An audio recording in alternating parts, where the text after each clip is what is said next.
It was a beautiful day. The sun was out, and Princess Olivia was bored, so she picked up her satchel off the palace floor and ran out into the garden, past the gnome dressed in his biker's gear and down the winding path that led deep into the forest. Having been in the forest many times before, Princess Olivia knew she had to be prepared for any danger. Fortunately, there was plenty of food and water in her satchel, so she wouldn't go hungry. There was also a magic cap in the satchel, which the little princess's fairy godmother gave her that could protect her from danger. Princess Olivia was busy exploring the forest when she heard two voices arguing with each other between the trees. As she got closer to the two voices, she saw flashes of steel glistening between the trees and realized that she was approaching two knights. "That's your fault," the first knight said. "No, it wasn't. It's your fault," the second knight shouted.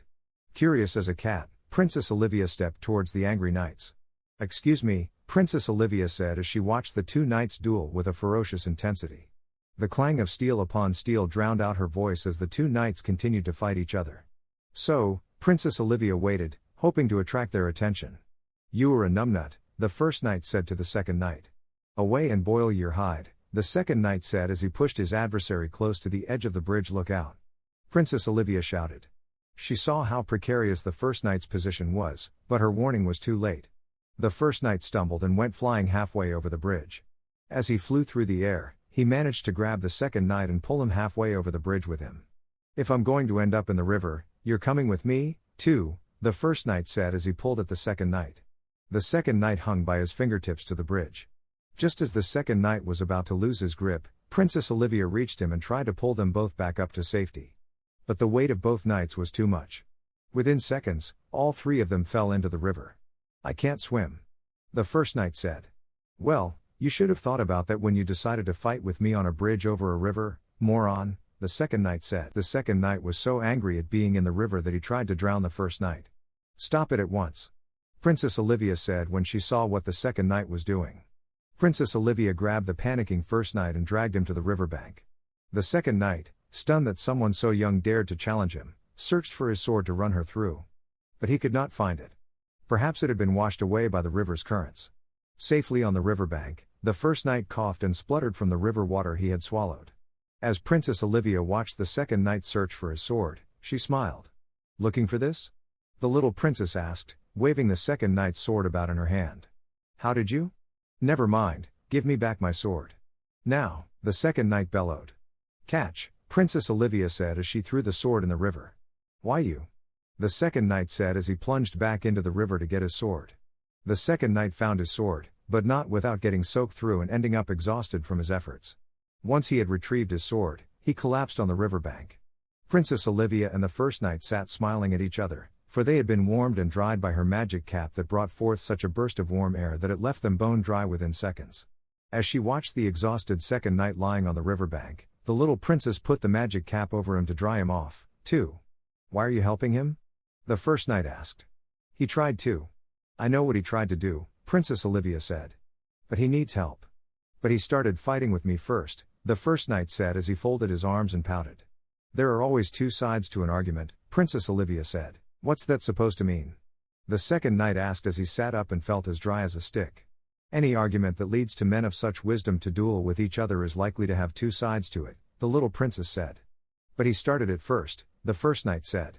For the second time, and now sounding like a small child rather than a courageous knight. "Enough," Princess Olivia said. "Can't you two stop bickering for 1 minute? Honestly, you'd think I was the adult here. Now, the two of you shake hands." Reluctantly and with their fingers crossed, the two knights shook hands while scowling at each other. "So, what are your names?" Princess Olivia asked the knights. "I'm Bob," the first knight said. "I'm Bob," the second knight said. The first knight thought the second knight was insulting him just by the way he said his name. "What's wrong with the name Bob?" the first knight said with gritted teeth. "My name is Bob, too, you moron," the second knight said. The first knight didn't like being called a moron, so he was about to draw his sword to strike the second knight. But before anyone could say another word, a three-headed dragon headed straight towards them. The three of them dived for cover as three large blasts of fire rained down upon them. "I'll kill the dragon," the first knight said and rushed at the dragon. "Not if I kill it first," shouted the second knight, charging forward. "Morons," Princess Olivia said, shaking her head as she observed them. The two knights fought bravely, but they were no match for the dragon. It flicked them away with its tail just like you might flick away a fly. We are only going to defeat the dragon if we work together, Princess Olivia said as she saw the knights come towards her. The two knights looked at the little princes with skepticism written all over their faces, but the little princess was undeterred.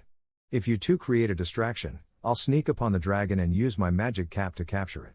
I don't think a magic cap is going to be enough, little princess, the first knight said. It might work if the cap can bring forth a group of trained knights. The second knight said. Yes, we might have a chance with that. Look, will you two just do as I ask?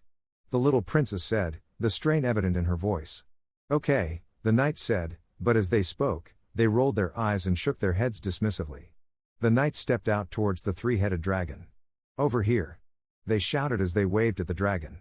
The dragon charged at the knights and breathed fire as it went forward. The knights were quick on their feet and escaped the fire, which wasn't the case for the poor trees of the forest, which had caught fire due to the dragon's relentless fire-breathing rage as it chased after the two knights. It was time for Princess Olivia to act. She stepped out in front of the dragon with the magic cap open. As the dragon got closer to her, a ferocious jet of water burst forth and hit all three of the dragon's mouths. As the jet of water was sprayed into the dragon's mouth, the brave little princess moved closer and closer to extinguish the fire in the dragon's belly forever. On seeing the two knights now charge towards it, and its fire defeated by Princess Olivia's magic cap, the dragon retreated back to where it had come. Once the dragon was out of sight, Princess Olivia quickly doused the burning trees around them to save the forest and stop the fire from spreading. That was brilliant, the first knight said. We did it. Yes, marvelous, the second knight said. They'll sing songs about us. Well, at least you two can agree on something for once, Princess Olivia said with a smile on her lips. See what a bit of teamwork can do, eh? Yes, teamwork is certainly the way to go, the knights said.